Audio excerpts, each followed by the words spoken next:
Real change doesn't start with the police department. Real change starts with our community. Police department is a part of this community. The community is a part of this police department. I say talk is cheap.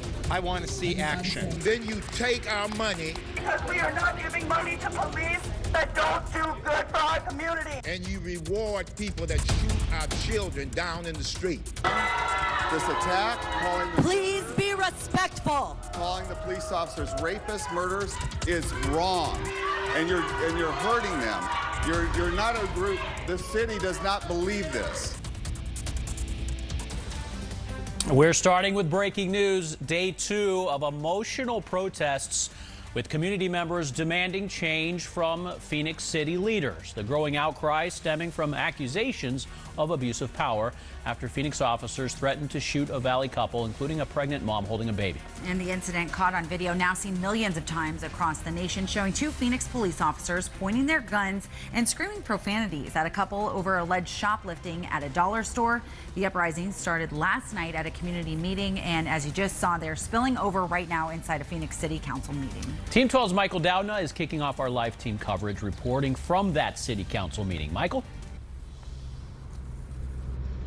Joe, for most of the evening, it's actually been, for the most part, pretty calm. But over the last hour or so, you can see that these attitudes and tensions are on edge. And throughout the entire afternoon, even when things were calm, it was just a moment or a word from breaking out.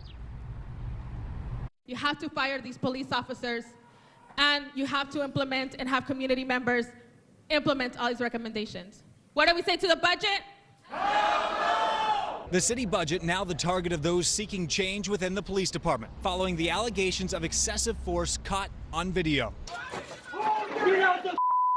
The meeting today filled with community members, some calling for the cops in the video to be fired. Councilmember Sal DeCiccio coming to the defense of the officers. In a Facebook post, he says the officers' actions were almost completely within policy, referring to the police incident report, which says the father admitted to shoplifting and that the couple fled from police.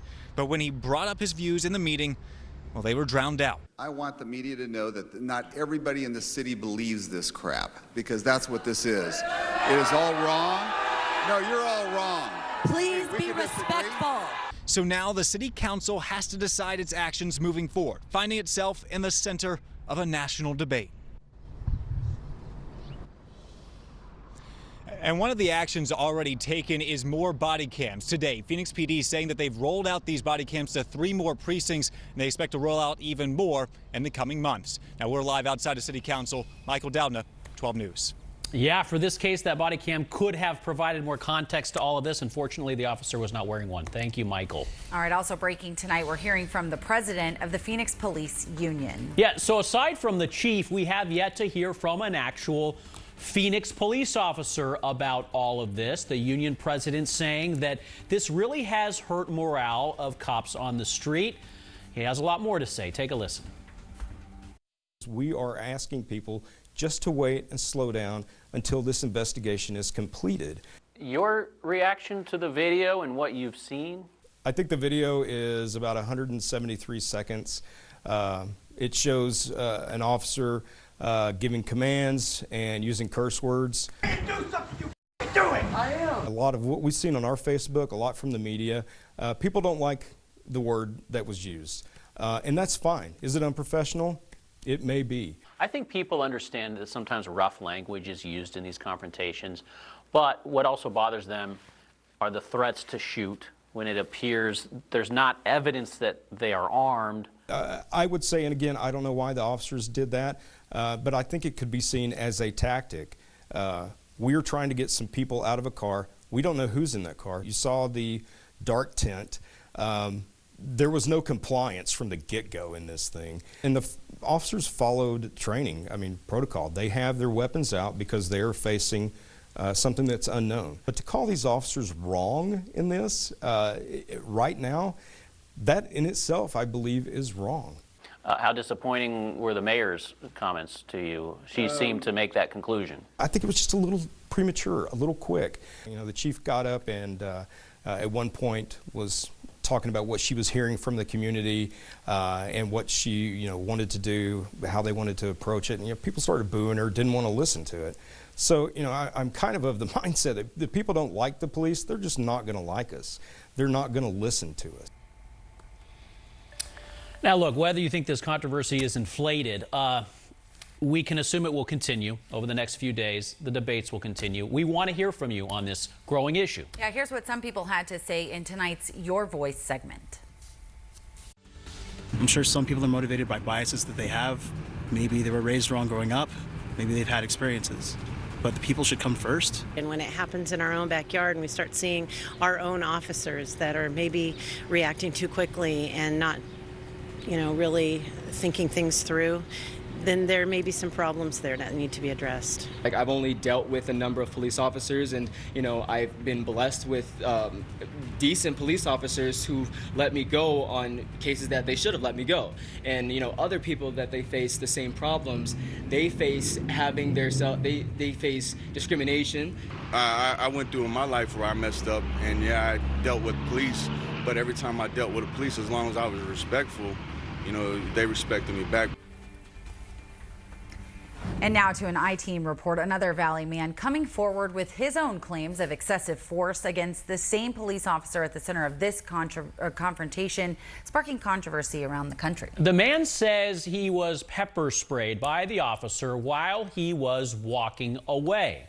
Team 12's Bianca Bono has been investigating this incident. Bianca, so when did this happen? Well, guys, 23-year-old Dante Patterson says he was mistreated by Officer Meyer in January of 2018 at Castles and Coasters. He submitted multiple complaints about the officer's actions, but he was told the officer did nothing wrong.